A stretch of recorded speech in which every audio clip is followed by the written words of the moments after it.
You're a All funny right. guy. So, welcome to the inaugural first numero uno, the premiere. What else can we say, Jason? It is the first of many and a long, continuous series of interesting conversations that hopefully you have the opportunity to join us for. I love it.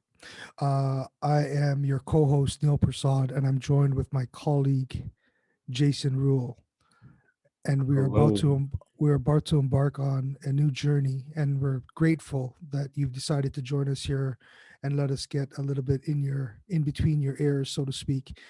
For those of you who are watching on YouTube, we appreciate you checking out our channel, and we look forward to bringing a little bit of a different spin towards business, success, lifestyle, maybe even some family talk. Who knows? It all depends on the navigation of how this journey is going to organically take place. Before we begin today's podcast or show, I'd like to actually set a few ground rules.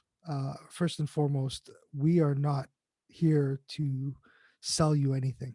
In fact, these are really just candid conversations between two young professionals. I'm going to say young because, for those of you listening, Caveat. not really Yeah. looking, right? So, Yeah, that's true. although there's a lot of gray hairs that are appearing right now, but nonetheless, I think they say that's experience, right, Jason? It is experience and being able to tell good stories about the battle scars that we've earned. So, There yeah. you, there you Mhm. go. So yeah, we're gonna go off the cuff here. I mean, this is our first ever show. There's a little bit of an outline, and the goal for today's podcast or session and video is basically just to give the rundown of what we're going to be bringing to the table and how we're going to be delivering the actual show setup and things to come. But before we do that, I thought it would be a great idea, Jason, for us to actually just share a little bit about our experience and what makes us qualified to be talking about such topics in business. So, what I'd like to do is maybe just start with yourself, and perhaps Yeah. you can just let the people know, like, who are we talking to? Who's Jason specifically? Oof. Sometimes I try to figure that out myself, but yeah. So, Jason, as Neil mentioned, I am, I guess, a business owner. I have my own enterprise, which will, in subsequent episodes, we'll probably talk a little bit about. Started it with a partner just as a side hustle, something that allowed me to stay connected to the industry and something that industry of mobility and wireless, and something that just grew into a passion and a business. So the business side, on the personal side, married, got a bunch of kids, older kids, teenagers. You may even see them come on here at some point. Who knows? We'll leave that for a later date and conversation. Um, but I consider myself a family man. I guess, like hanging out with these guys. They bring me joy and pain sometimes, and all at the same time, right? But yeah, I'm a passionate person about technology, passionate person about experiences, and really trying to challenge myself and all those that I have contact with to do different things. Trying to be exciting and dynamic, and then really pushing the envelope around personal stuff. Trying new things that way. Although my wife would argue that I like to try new things. And from a business perspective, just really trying to grow this business that we started iLeague here to something substantial that I'm proud of. And there's a legacy aspect. You hear me talk about that a lot, about legacy and leaving something for the next generation, and trying to make sure that the ground that we force right now, or that we forge right now, has a long tail. Like there's something else after. I'm learning new things even today. Like I'm pulling in like Bitcoin stuff. I'm learning about, Ether, Ethereum, and all these other exciting investment opportunities. So I'm always learning. Like, and this podcast is a great opportunity, not only for me to share my experiences, but to learn from the guests and the people we bring on.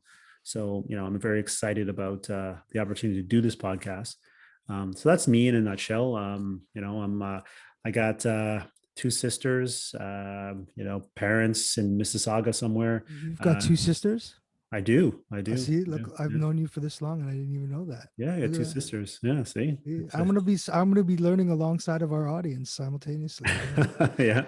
But Yeah, just they listen, I don't mean to cut you, but realistically, I really want to have and this is we haven't rehearsed anything. So again, if something's mm. off limits, let me know what's up. But what I want to do is I want to start from yesteryear. Okay. I know where you Ooh, are okay. today. I know where you are in the sense of who you are and a little bit of sprinkling through the investment and, the business and corporate and all that kind of jazz. But before we even can get there, I think it's important for our audience to understand more or less the foundation, right? So when I say who's Jason, like what happened in let's kick it old school. Let's go back to high school and figure out Oh, what's yeah. what's going on. And I'm not talking grade 9. Like let's fast forward it a little bit because I know we all played sports. Yeah. I know we had like a number of things that were Basketball. going on, And but yeah, and yeah. we'll share about our battle stories on the court a little bit later. But what happened in high school that made it be like, okay, how did you get to become or go down the path for your career journey? That's what I want to share Yeah. today. Oh, I wow, want to man. look at That's the career okay. journey, right? I think that's a really good foundation for us to start.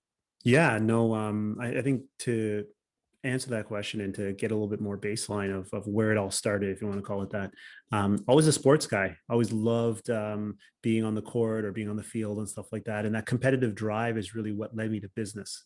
Because business was one of those aspects of the world where you still can compete.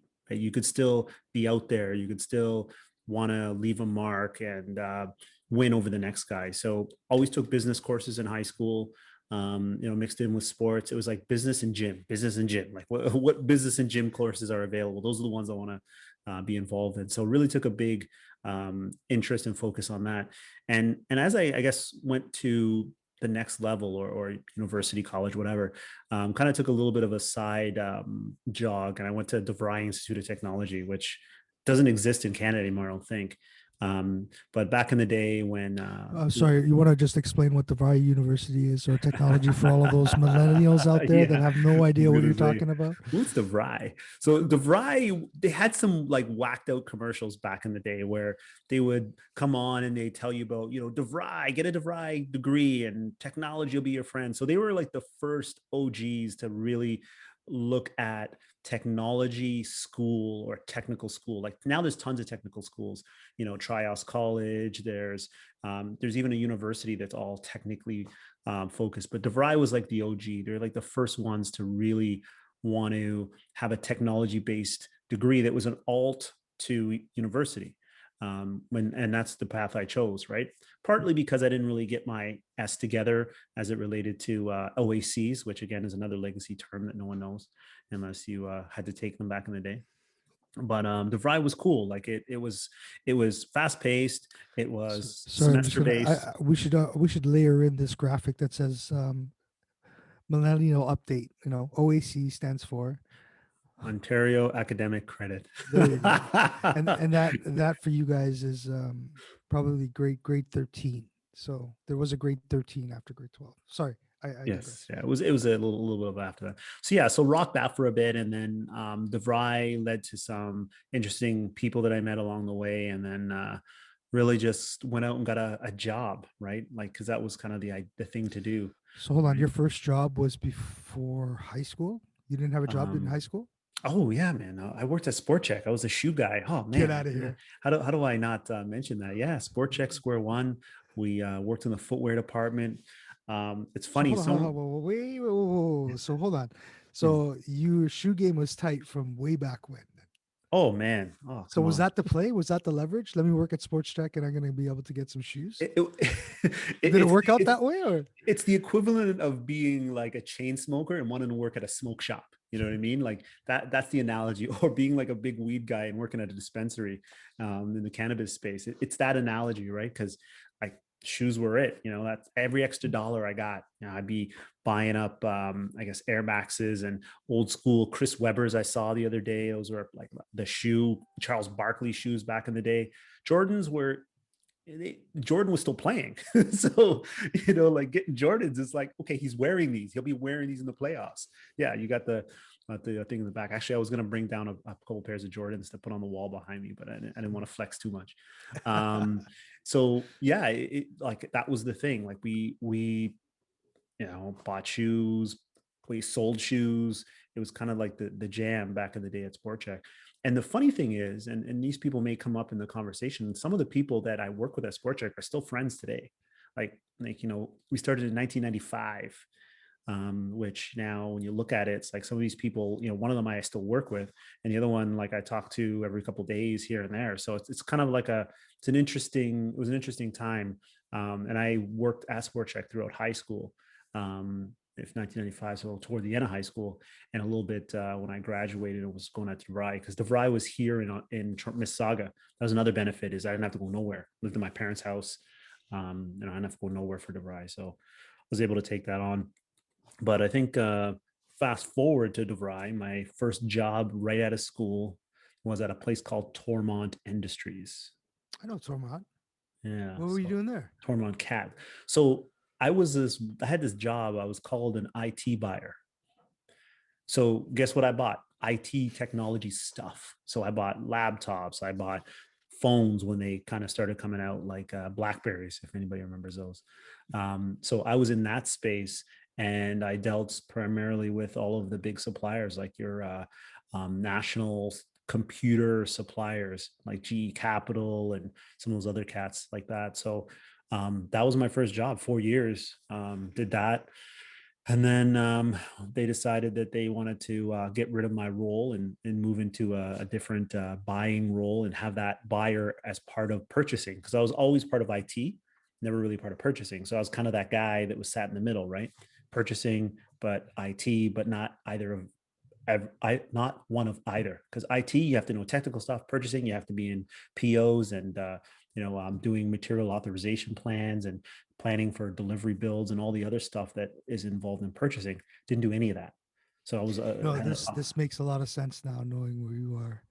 yeah, Because love the toys. you're a masterful negotiator, and that comes from the procurement side of things, as far as the balance sheets and looking after all the you know debits and credits and that sort of jazz. But I know that you're very budget conscious, and I mean that in the utmost respect, with respect to identifying sort of the Yeah. financial plan and footprint and how you can go about charting that course out. So I didn't know that before. So that's very interesting. They can see how that's sort of the common thread to where you are now. Well, and then so now the bug happened, or the moment happened where a buddy of mine got, again, sport check dude, same dude I know today, said, "Hey, they're hiring at this place called Telus. You should come check it out." I'm like, "Oh, no, I can't do sales. I'm not pushy like that. I don't know how to sell anything. I never sold anything." It's like, "Don't worry, it's B2B. It's really easy. You just do cold calls." I'm like, "Cold calls? You mean call people I don't know?" It's like, "Yeah, it's easy. I'll show you." I'm like, "All right, dude, let me talk to this guy." So then I went in and talked to the hiring manager, and it was one of those interviews. And I'm sure we'll talk about your story, Neil, in a minute, but I'm sure it's one of those interviews where you're basically like the hiring manager is like shaking your hand, asking you when you can start before you leave the room. It was Nice, one of those jams, right? He was nice. like, "Oh, so what's your schedule like? What's your availability? Can you start? Like, when can you start?" Because at that time in wireless, like for the cell phone game, it was bums and chairs, man. I just need Yeah. people. Like, I just need people that can put sentences together, who can talk to people, to go out and knock on doors and sell these phones. Like, everyone needs one of these. So you just tell them that we have them, and they'll buy them. So it It's was one of the those. heyday, yeah. Oh yeah, oh yeah. Like, I'm showing people magic. It's like fire. I'm showing you something you've never seen before. So those type of conversations were cool, because I just approach somebody and say, "Hey, what's your business use for mobile phones?" Like, "Oh, we have a phone. We're with Bell." "Okay, cool. Have you ever thought of upgrading your plan or changing?" "No, I'm gonna lose my phone number." So the sell is different than it is today, because there's a lot of objections that you'd have to handle back in the day. But yeah, I got the handle of it. Was there in the small business division for only a year and a half, and then I jumped to corporate, which was an unheard of move at the time, because mostly what you do in your small business is you pay your dues for like 5, 6 years, and then maybe they'll move you into enterprise sales, because enterprise sales at the time was like you dealt with the biggest and the largest customers that TELUS had. Yeah. So I was able to, in like I said, yeah, a year and a half, just jump over to those guys, and then that's where I spent the balance of my time at TELUS the next, I guess, 8 or so years in the enterprise space, dealing with like the giant customers like Dufferin Construction and Miller Group and BDO Dunwoody, like a lot of the big names that TELUS had, because they weren't the incumbent. TELUS was like the second cousin in Ontario to Bell, right? And Rogers just had all the GSM stuff. Like there's a lot of backstory there, again, around the mobility world that we can talk about. But I was a big proponent of getting really into the mobile space. How, Now, how old how old were you then? Do you remember? 30s, 30s. 30s, yeah. 30s dealing with large whales enterprise. Yeah, it was a How daunting how task. how was that?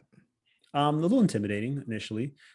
My focus, because I was very technology centric, like very techie focused, is I went IT. I went right to IT's door. Everyone always, and any of the sales guys out there coming up, they'll always tell you go for the C-suite. Like that's where the decisions are made. That's where the influence is had. I agree, but then I disagree.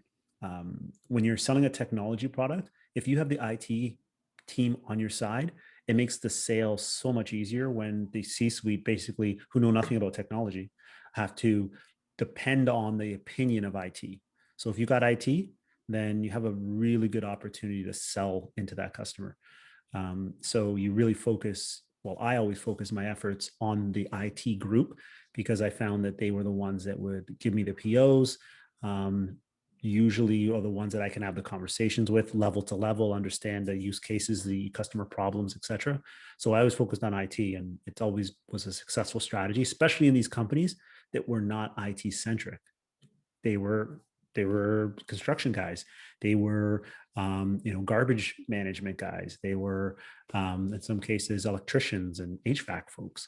So talking to IT was always a recipe for success, especially at that young age when I didn't really have the business acumen to go talk to the C-suite folks and be comfortable in those conversations because, they were 25, 30 years older than me in some cases, right? So, I always felt comfortable in the IT lane.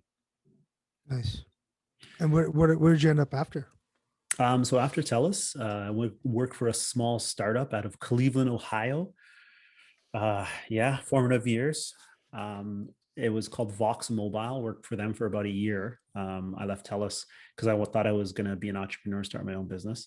So you didn't Um, relocate or anything, or you were no, no, working no, no. remotely, right? Cleveland. That was before LeBron James, way before LeBron James. Cleveland at that point, no one heard of Cleveland. It was like, where's Cleveland on the way to, it's on down at Lake Erie? Yeah. So Cleveland wasn't much of anything. So that was a 5-hour trip, but I worked for them because they were a TELUS partner. So I was the TELUS channel partner in Canada for TELUS for them. Right. So, worked that relationship.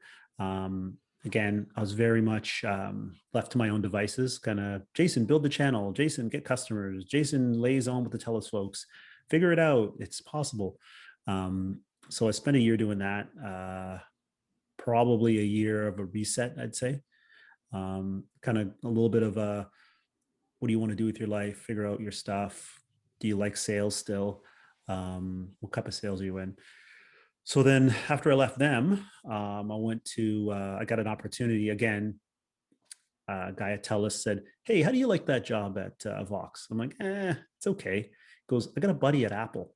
I'm like, "You mean like the phones, Apple, that company?" It's like, yeah. He's looking for a sales rep. He goes, "I don't want the job because I got it good here."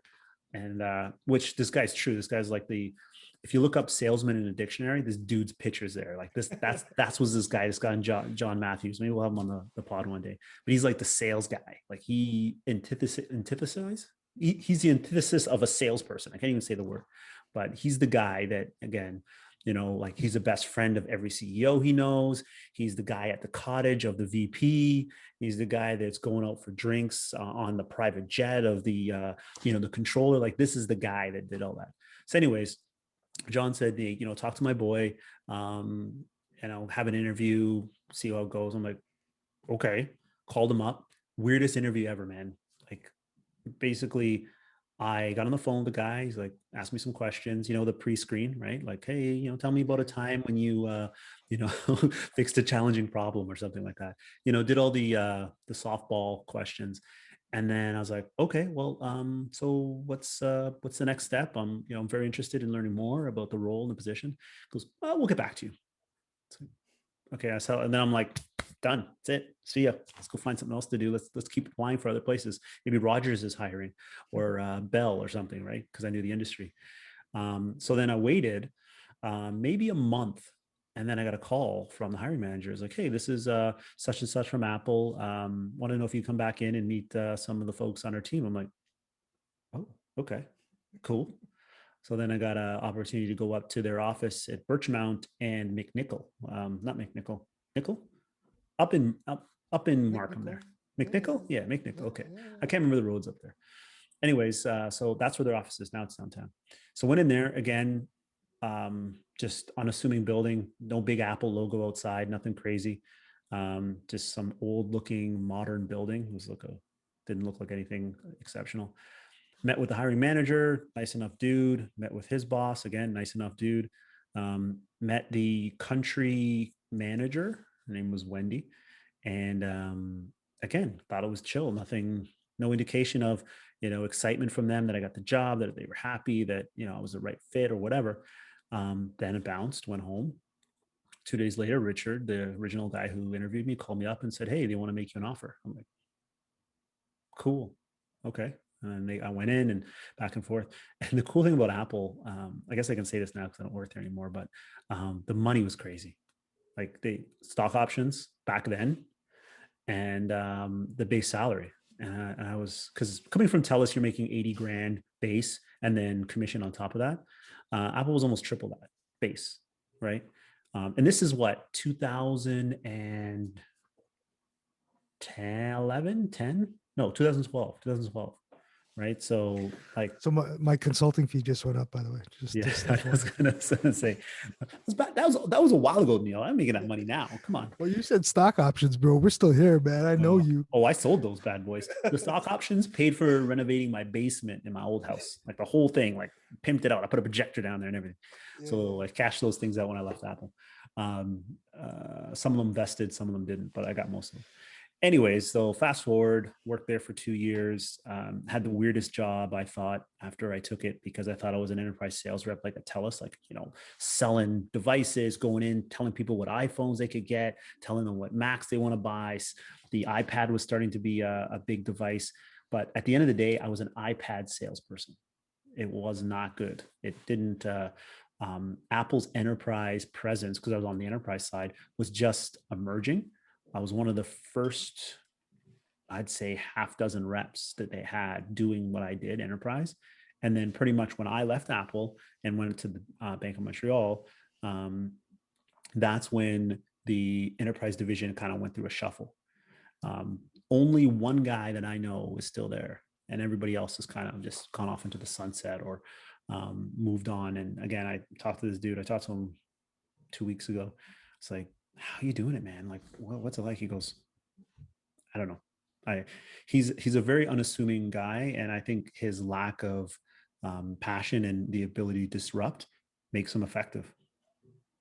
Right? He's got to be going on like 10 years there now, man. Yeah, because yeah, I've been out 6 and we worked like 3 together. Yeah, maybe 10 years. So have at him, man. He's Different strokes for different folks, right? So 100%. So hey, let me so I'm going to stop at Apple, because the next little bit tells a story of acceleration, development, coming of age, finding out what I want to do and stuff like that. So let's flip it a bit here, Neil. Let's get you in the hot seat. the hot seat to tell us a little bit about your formative years and how biz dev whiz and Neil Persaud, current state, got to where he is, and then do the same. Get me to a point, stop me, and then we'll come back, because I'm sure people love hearing, but they don't want to hear me the whole time. They want to get Sure, some yeah, Neil. yeah, So for sure. lay it on us, man. Well, I have a very interesting background. I'm sure we all do. But my old man passed away when I was at a very impressionable age. So Mm. high school was a challenge, but it was fun. High school. People ask me where did I grow up, and I've actually moved 14 times in my life. So it's a little bit crazy, but my roots reside in Medaville, and I'll Mhm. always hold that near and dear to my heart just because of the experience, right? Meadowville, Mississauga, Ontario, Canada. We You might get got some it. global Yeah, users. sorry, So sorry. Yeah, yeah, Medaville, Mississauga. That's right. Not there you Medaville in different parts of the world. go. But yeah, Go Falcons. That's my old crew. We were. It's funny. The one thing that we share is sport and business, but there is that synergy Yeah, between sports and teamwork and leadership and grit, perseverance, resilience. You name it, preparation, all of those attributes are what makes a key business person, in addition to a key athlete. yeah. Don't judge a book by its cover, folks. Like, this is a very nimble beast that sits in front of you right now. For those podcast listeners that are out there, You're like, who's you this know guy? What are you talking about sports? yeah, like, played soccer for 16 years. I thought I was going to become a professional soccer player at one point in my career. We actually was playing rep soccer for 15 years, so it was only 1 year that I didn't play, but it was really good. It was interesting. And then in high school, I actually didn't complete high school, believe it or not. I did complete it, but it was just a different path. So I was working two jobs. Started my shift at like 5 a.m. This is like obviously me closing out high school, right? So started Yeah. my shift at 5 a.m. Worked for a home improvement organization, and then I would finish that at 2, and then go to my other job and work that for 4 hours, and then go to night school, and then finish night school and just do the whole thing all over again. So, as I figured out really quickly that I needed to sort of excel, be self-made in order to provide and get the things that I wanted, right, and do the things that I wanted to do. Of course. So it's a little bit different on that front. I think it really provided me with a laser focus in order to have sacrifice in order to get what you needed to get done. Yeah. I moved on. Obviously, I did go to I did finish my high school and graduated, but there was no big ceremony. It was just pretty much all my boys that I played football with. Actually, most of them got partial or full scholarships in other places, and they Mhm. enjoyed a very traditional sort of university experience, which is something that I always wanted to accomplish, but have Never too that late, sort man. of. Never too late. Ah, it's it's You can go it's back, different now, man. bro. You can I'm go old back. now, man. You It's like, enroll yourself and just go hey, to just roll into campus and just say, I hey. feel you, man, and I appreciate the support. But I'm 45 right now. I got two kids. Like, it's not happening. Like, the only thing that's gonna happen is if they fast track all my years of experience, and then they say, okay, you need to do two courses, and we'll give you this piece of paper, right? So, Get that but honorary doctorate that you've been asking for, right? yeah, They'll hand it to you. Just because yeah, you're yeah, Jay Z, you're gonna get a doctorate. Like for sure. you've never been to this school, but they like you, so here. Yeah. Anyway, sorry to cut you off. We'll see how that happens. But yeah, no, um, for me, it was like I was working full time, and then Mm, I said to myself, "There's got to be an easier way. Like, there has to be a better mm, way." I got so ticked off. I was working at a couple of jobs, and then I said to myself, "What am I doing? Like, where am I going?"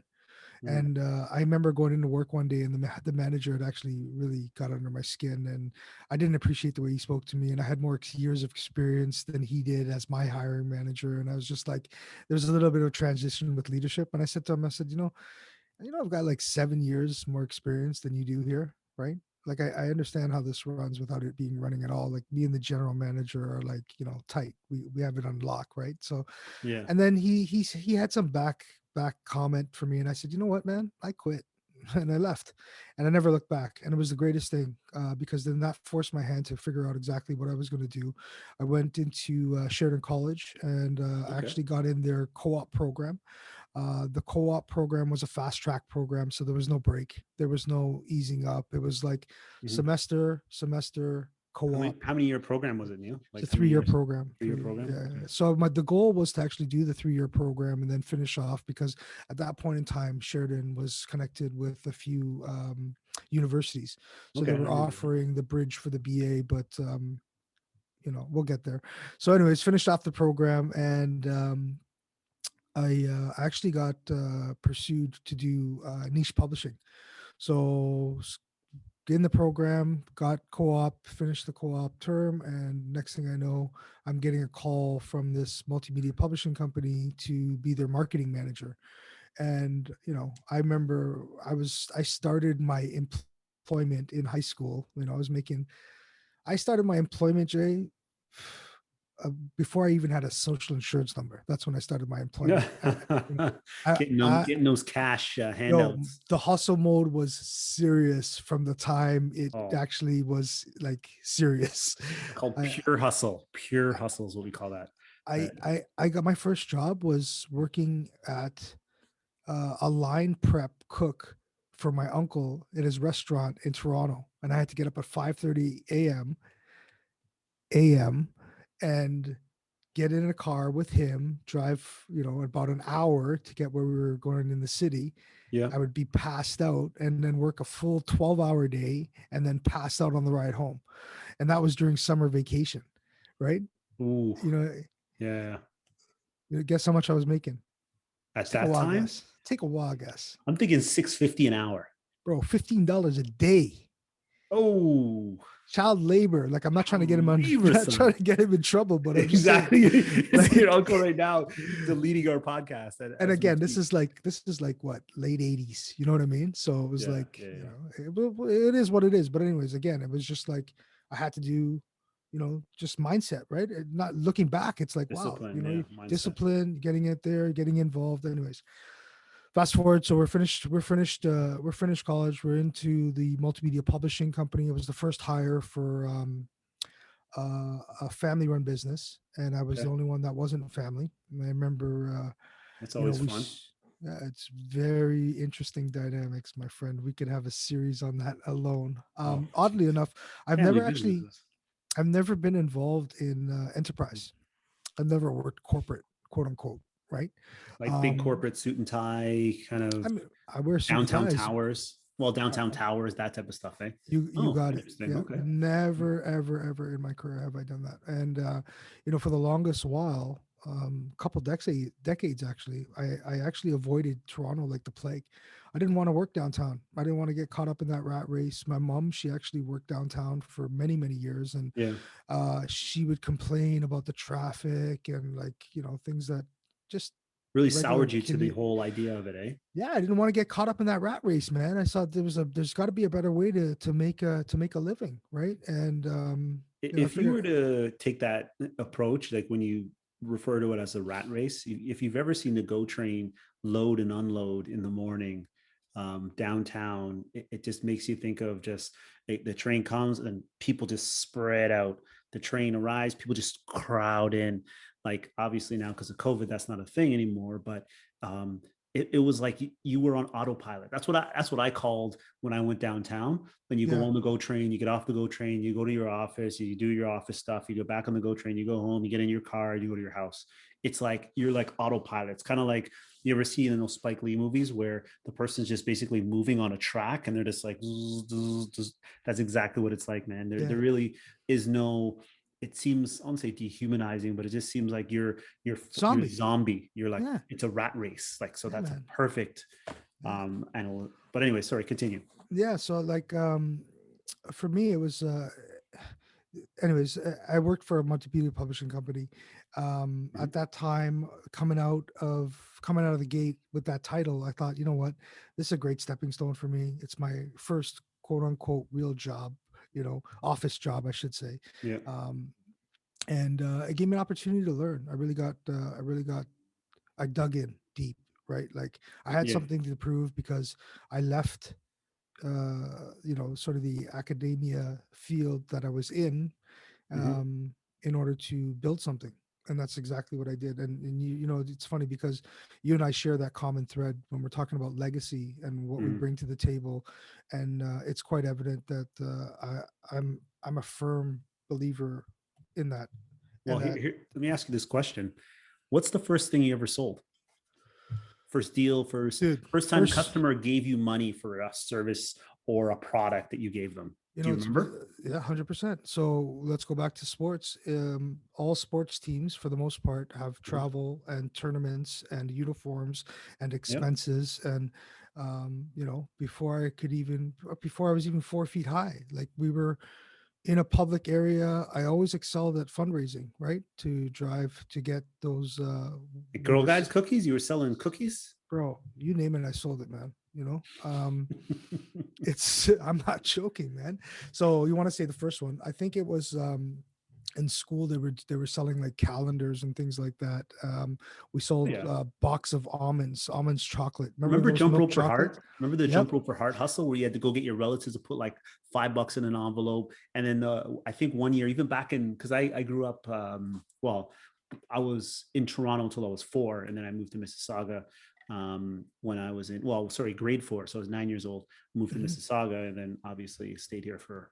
But one of the things I remember doing was hustling relatives, and this is when you could go door to door and ask people for money, Yeah. getting jump rope for heart balloons that you could then now release. And the whole hustle was who had the biggest plume of balloons that they could release up into the air. And I think at that time you put stuff in it. So if people found it, they could contact you or Yeah. contact the school to let them know they found the balloon. But anyways, I digress. But that was like early day hustle. So I'm talking professionally, not like Neil the hustler. I'm talking like your first job, No, no, and first deal. let's just set the context here. Mm. Like we're gonna refer to hustle and hustle mode, and we're not trying to hustle anybody. Hustle in our terms means work ethic, you know, Oh legitimate yeah, of as course. far as business is concerned. Well, I'm just explaining to the audience, right? Because some might say, well, these guys are just hustlers. Like we're not hustlers, right?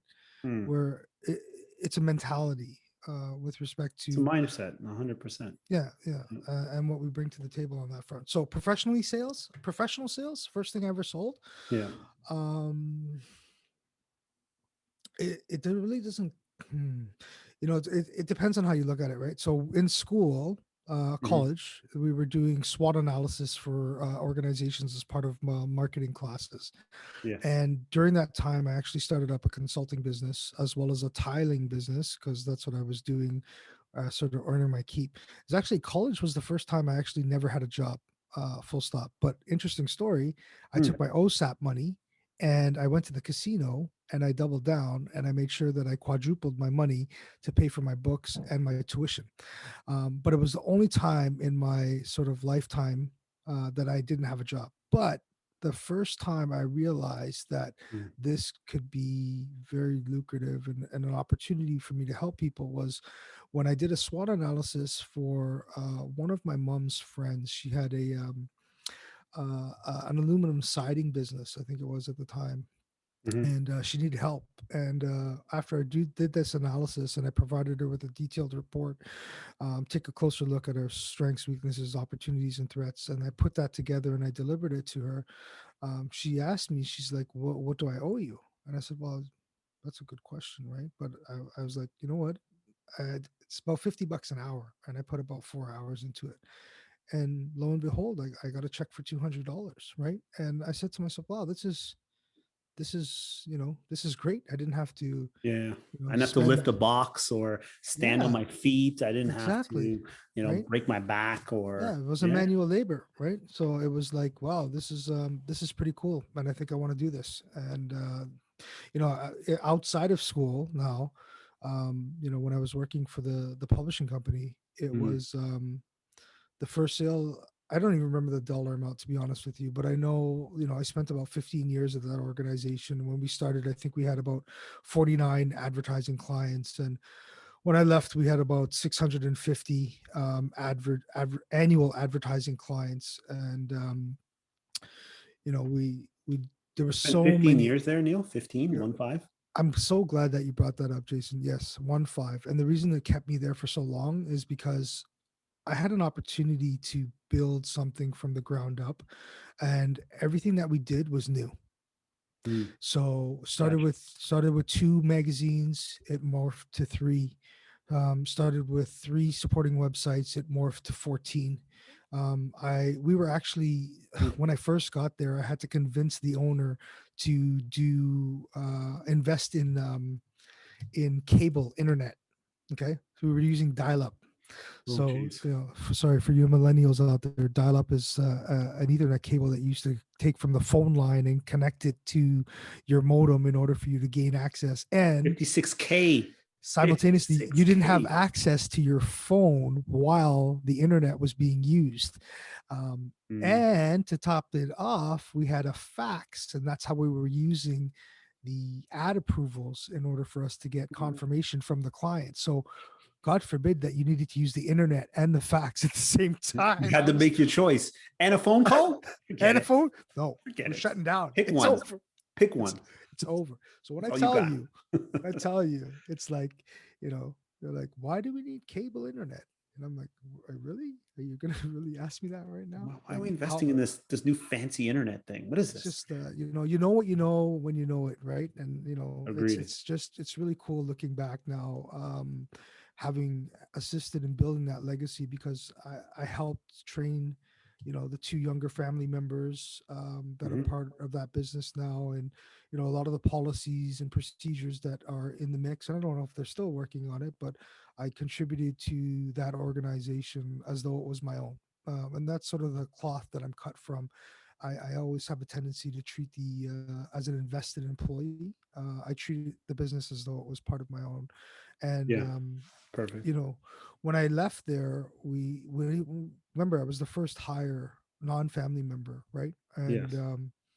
I left there. It was, I think it was 18 or 20 people when I left. So still a small organization, but we had five magazines. I think it was like closer to 14 websites. We were actually developing mobile apps. I helped build an intranet site that was help streamline the operations. Dealing with third-party vendors and organizing logistics to help with the direct-to-consumer trade shows that we were hosting across Canada. We then layered in business development and professional development for our customers that we were servicing.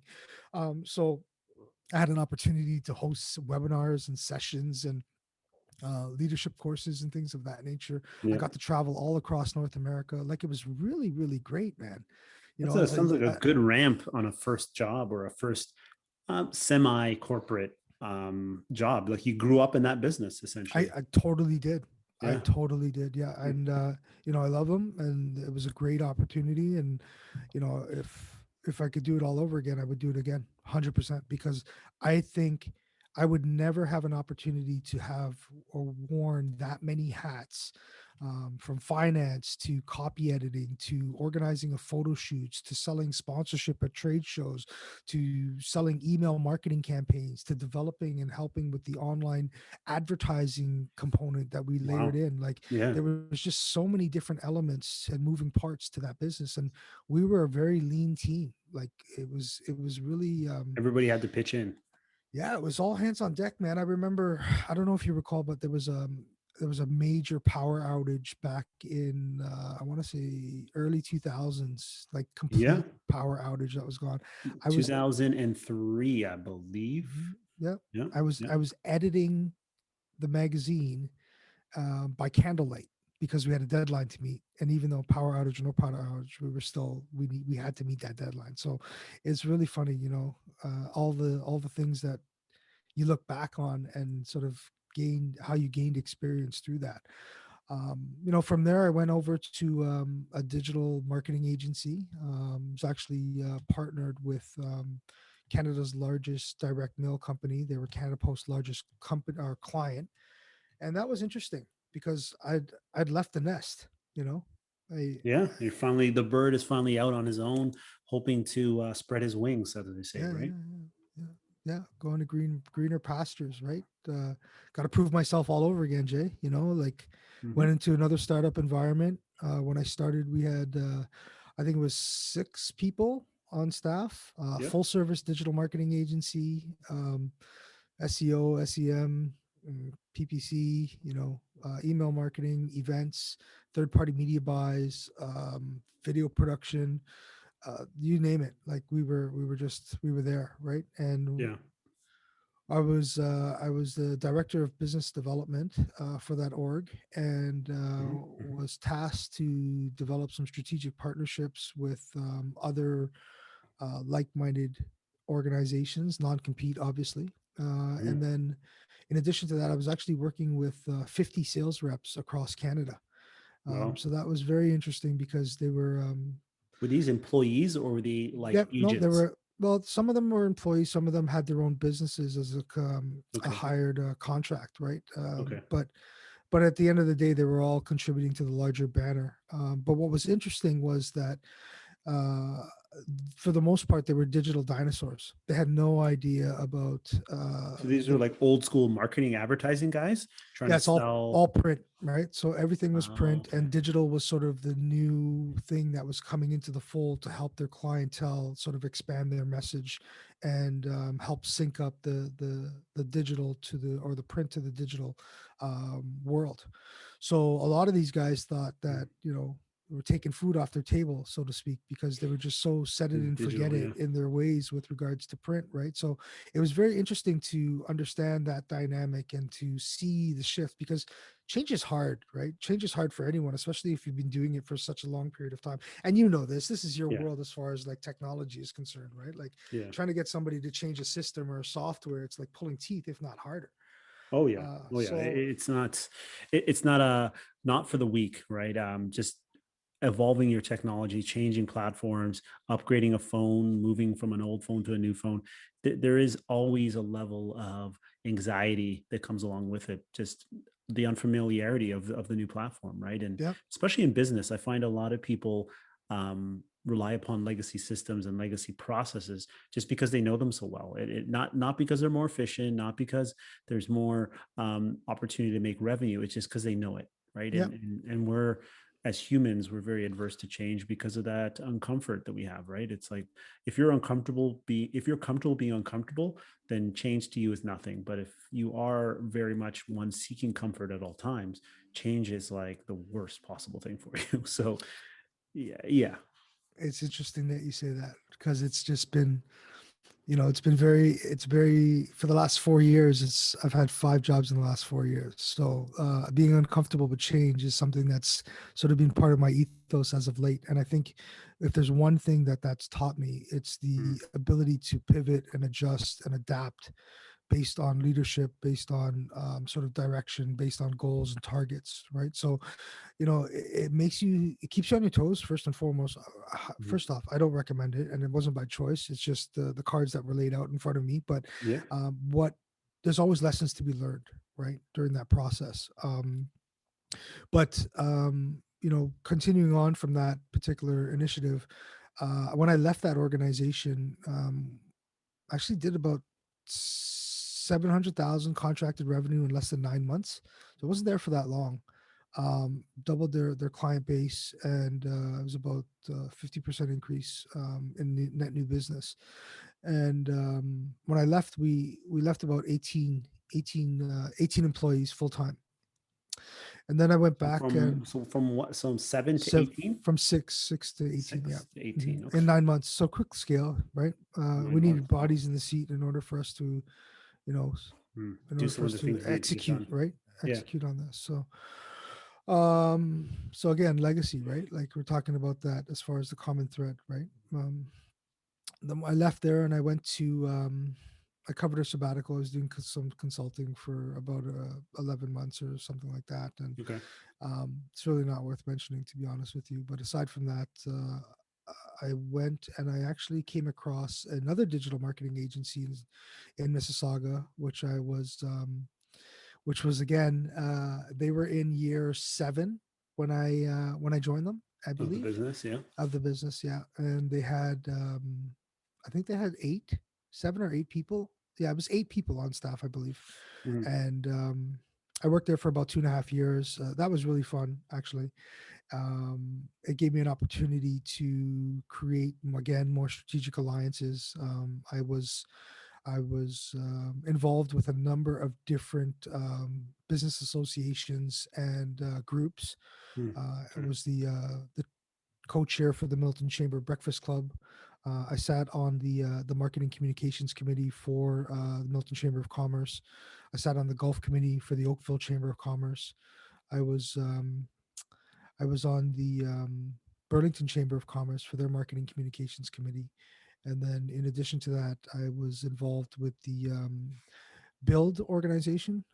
Yeah, Build I is think the when we reconnected and started talking more about business, and when I don't even remember how we started playing basketball together and how we kind of reconnected that way. But I remember you mentioning all these boards and associations and groups you yeah. mentioned you're part of. I'm like, how do you find the time to go to these things that these Well, guys I'm have? I'm not even done, But bro. I sat on that membership committee for Build is the Building Landscape Development Association. So those are yeah, the guys connected with Ontario Home Builders, Canadian Home Builders, yeah, and then from there, I was involved with the CKCA, digital strategist and yeah, guest speaker. So the Canadian Kitchen Cabinet Association, yeah. and then Also did I the was kids camp thing as well. Remember the yeah, yeah. yeah, I was the co-chair for the social media marketing committee for the Ontario Camps Association. I was heavily involved in that group. I did quarterly workshops along with a team, and we that actually drove the preferred vendors award that I'd received back in 2019, I believe it was, for mhm, all of the work that I did. And really, it was my way of giving thanks because for 15 years. Summer camps and year-round programs actually or table stakes. They put food on my family's table, and I wanted to make sure that they were being taken care of. That's part yeah. of the reason why I was going back to that group, because I can't tell you the amount of horror stories that I've had, Jason, over the layers of people getting taken advantage of and not understanding digital marketing and sort of just again just When you horror say stories. people, are you talking about like companies that have been Yeah, sold a bill just of goods? And you got it. yeah, we that's a pod in itself, because I'd be curious to Yeah, understand some of the strategies, some of the pitfalls, some of the things that these shysters, if you want to call them that, do to these companies, like guys who are claiming to be SEO experts, people who are claiming to really understand digital marketing, and they're going to put your ads in Google and you're going to rank, and they're doing all these little side hustles that really, yep. if you dig deep into it, it's not their job. It's No, something that they think they know how to do, and they're just taking money from people who don't know any better. that's right. So yeah, that's probably a conversation that we Yeah, can talk about in terms of like maybe even getting somebody on here who is a legitimate person in that space that you could vibe with a little bit, that sure. you could talk to about digital marketing pitfalls and horror stories that have occurred, and things that I wouldn't say keep you up at night, but things that you think about when you're working with clients to make sure you're not doing these things, or that you're being overly sensitive to the potential perception that the customer may be exposed to. Yeah. I mean, It's a good one. to round things off, I agree. But to round things off on that front, where I say I was so grateful for that opportunity when I was working there is because I had a chance to actually consult with the city of Mississauga, and I actually spoke at their mm, was it the MBEC? I think it's called Mississauga Economic Business Consortium. So it's Okay. actually an incubator for like entrepreneurs and things of that nature. So I helped them connect with their digital lineup as far as what they were going to be talking about on a monthly basis. And I actually delivered a talk there as a guest speaker as well. Um, to come full circle, my last post on that volunteer side of things was Hmm. the marketing chair for the Kids in Camp charity. Shout out to Kids in Camp charity; they're really a great organization. They've been Kids in helping. camp. They've been helping send underprivileged kids to camp for some years now, and it was a great opportunity for me because I always wanted to sit on a not-for-profit board and give back. But and this particular organization sort of resonated with me just because because of where I came from and Yeah. the opportunities that sort of I had access to during that time frame and didn't have access to. So that was great. I didn't get to just spend as much time as I wanted to on that front just because of other health complications, but we won't go down that rabbit hole just yet. But Yeah, back-to-back awards, Canadian Business Excellence, back-to-back recognition on Growth 500, formerly Profit 500, which Mhm. is recognized as Canada's fastest growing companies. Um, it was really a great ride. When it was all said and done, I think we had 7 when I started, and when I left, there was 24 full-time employees in less than 2.5 years. So talk about, again, rapid Wow. scale, Yeah. It's a rapid good ride growth. too. Really good story, and I loved it. It was absolutely fantastic. And we're gonna come full stop right there for the meantime, and we can continue the story because there's a couple left, more chapters left in that book. But I want to come back Definitely. to you and pick up where we left off on that little company called Apple that you were part of. Yeah, no, I guess as you transition over to me or back to me around those years at Apple. So yeah, I had an opportunity as I kind of was talking about to work with them. Within my role of responsibility, I had to work with, or my client base was the largest financial and insurance companies in Canada. So we're talking the big heavy hitters. We're talking all the banks, well, with the exception of CIBC, and all the insurance companies, like your Intacs, your Avivas, your Desjardins, like every large insurance company was under my patch of customers that I had to go basically tell about iPads. Let's be honest. Um, Manulife was a good one. Sun Life was a great one as well. Got some good contacts and people I met there. Spent a lot of time in and out of their office. It was kind of cool in a notable way where you call them up and say that you're from Apple, and they say, when can you come in and who do you want to meet with? So a lot of doors opened up just on the name. And when you got there, the substance to deliver was always there. Well, I thought so, at least, but you really didn't sell anything. Like when you left the customer, it was really just you planted an idea, you planted a concept, and you moved on. But you kept those relationships going to try to see if they were implementing Apple technology.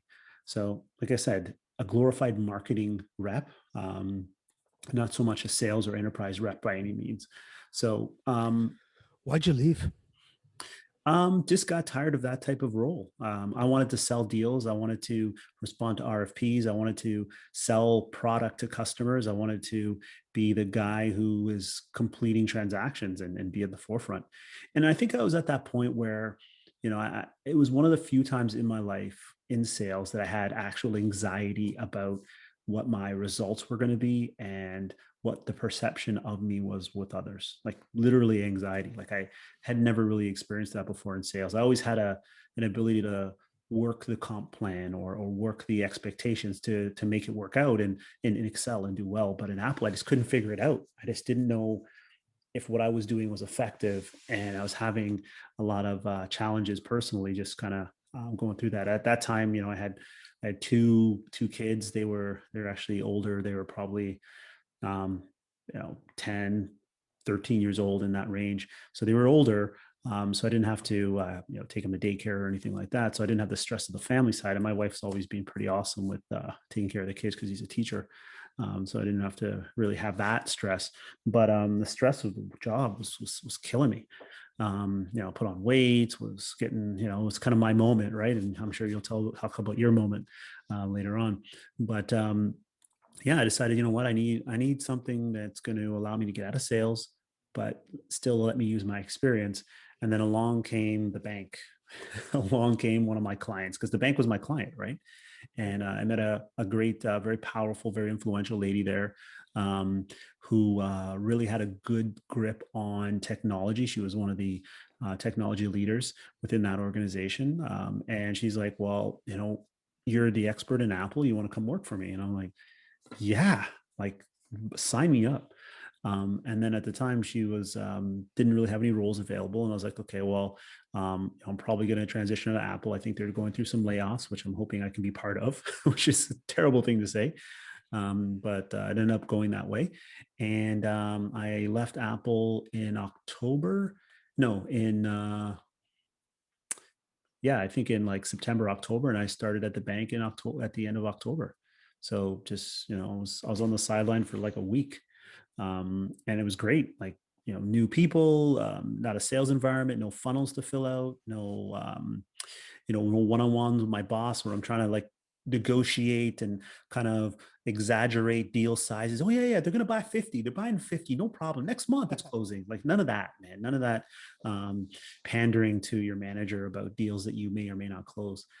So I was happy. I really had an opportunity to do something different. And at the bank, I was right in the middle of a big transition with the mobility program, because the mobility program at the bank, bring your own device, was brand new. It was something the bank was just doing, that allowed you to bring your iPhone primarily to the bank and use it on the bank's network, right? To get your email and do all your banking stuff. So it was great timing. So walked right into there, flexed my Apple muscle. People knew who I was because I was the Apple guy for a while. So I was able to really make a good transition. And that lasted, like going on almost 7 years. It was a good run, mostly doing mobility, had the same leadership team, had the same director, had a new director toward my last time there before I left and started iLeague full time. But the cool thing is, when I was toward the end of the time at Apple and the whole time that I was at BMO, pretty much, the side hustle began. The entrepreneur bug started biting pretty hard, because I was like, I hate wireless, based on my experience with Apple and Telus. I don't hate it, but I wasn't a fan of it. So I was like, how can I still do wireless in a fun new space? And then this guy that I know well said, hey, have you ever heard of machine to machine? I'm like, what's that? And he goes, we sell these SIM card things. They go in devices that go on the internet. You don't even need subsidies anymore. You don't have to buy an iPhone and sign a 3-year term and have it, pay yourself X amount of money. It just goes in a device. I'm like, okay, I'll look into that. He goes, yeah, you just buy them at X, sell them at Y. You make the difference in the middle. Okay. So I started looking into that. And then next thing you know, I got a customer. I got another customer, and then we were running it on the side for a bit, me and my former partner.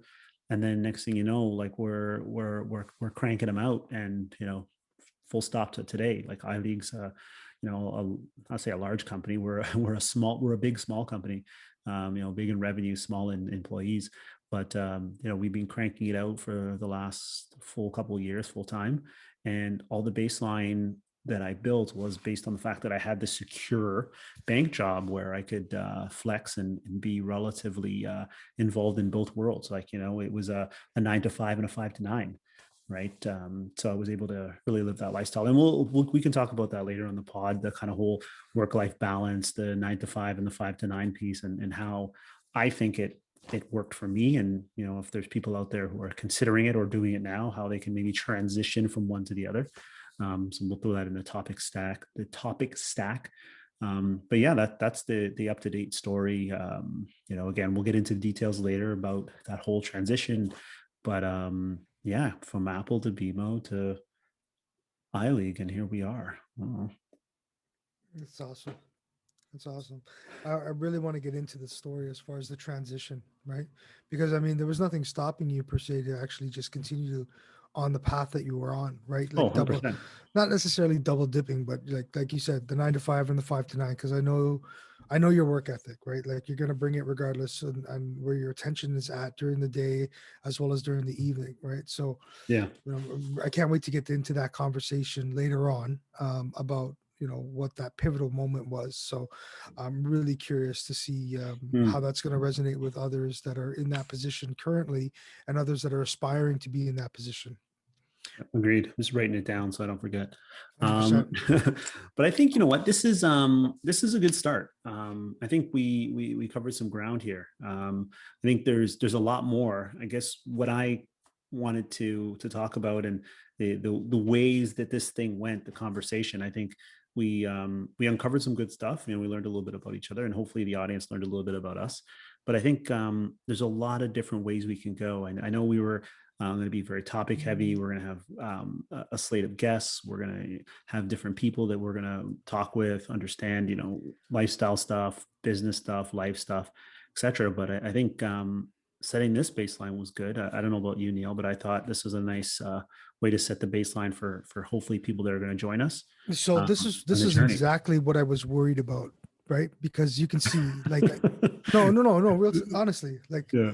like this is not scripted, right? Like we're going live on Instagram sometimes, and I'm doing some social posts here and now and then, but we're having a conversation, right? And Mm. I'm sure that we can continue this conversation, and it'll be another hour, easy, right? Oh, And 100%. but it's good, and I like the way that that things have ended up, and I agree with you that we've got a little bit of a story to continue on my front, but it's all good. We'll park that for now and give the audience a little bit of something to grasp onto as we move forward. So just to put things into context, there's a little bit of housekeeping that I wanted to go through. And you had mentioned that we are going to be having some guests on the podcast and the show as we move forward, and whether or not we're going to be privy to actually sitting down in a common environment and maybe looking at setting up a socially distanced um, opportunity for us to record, to be determined. Yeah. But I think the next one, what I'd like to do is just tee it up to let the audience know that we're going to be looking at the next launch, or the next topic is going to be focused on the hustle. So Yep. we're really going to be looking at the historic reflection, and past experiences. Like we got into that with regards to today, but I think, sorry, my apologies. We're going to be looking at the work from home life, right? Pre-pandemic, current, and post-pandemic, right? And in our next section, we're going to investigate what the new normal is going to look like, what the new normal is looking like at current, and sort of our forecast to things that are coming down the pipe. So, just a little bit of homework, Jay. We got to dig in with respect to Yeah, we got that. common practice and Mhm. sort of what's best practices right now, maybe some examples of how companies have successfully pivoted. And I know that during your interactions with business owners and enterprise clients, there's a few tidbits of takeaways Yeah. that we can actually deploy.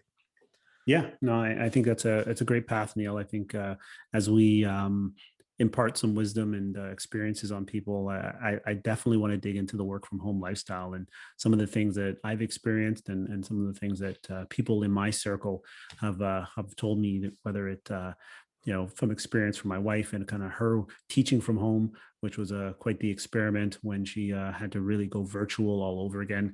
Her setup was insane. Like I'd come in here, she'd have three screens going, a Chromebook, an iPad, and a laptop, and she'd be like going between, writing on, like I'll go through all that. From a teacher's perspective, she definitely was on fire with that stuff. Working remotely, really just adding a level of professionalism to what she was doing with all of her students. Like it was next level. So yeah, we can definitely have those stories, those conversations, and really just dig into that, because I think it's a good topic that people want to hear more about, not just from a how it impacted us, but the vision forward and some of the new normals that may come about within this world, and how Zoom is now a household name when people didn't even know what a Zoom was. I think, what do they say? It's a verb now. Like, isn't that what they say with, like, hey Neil, I'm going to Zoom you later. It's like, Yeah. okay. It's in our vernacular now, so much so more than it was. So, yeah, great topic. Listen, I just want to close out. So, for all our listeners out there, if we found value in today's conversation, please do let your friends know, and/or if you have specific topics or would like to add value to our talks here, feel free to reach out to Jason or myself, whether that's through Instagram, whether that's through LinkedIn, whether that's through Twitter, whether that's through Facebook. We're on all the popular channels. I'm not on TikTok yet. I don't know, Jay. We Are got you to do there a yet? channel or something. Yeah. I'll ask my kids. They'll tell me Yeah. how to run it. They'll So probably tell me the wrong way of doing it, so I look like an idiot. But I'll yeah, ask I, them I anyway. think I think we should do that real time and sort of set something up in the wild as we see. But listen, there's gonna be a couple channels that are gonna be dedicated to hustle mode, hashtag hustle mode. You're gonna be seeing that coming through some of our feeds personally, as well as maybe setting up its own allocated channels. For those of you who are watching here today on YouTube, hit that like button, smash the subscribe. Remember to hit that notification bell, and be sure to stay tuned for your next episode. Hustle mode out. And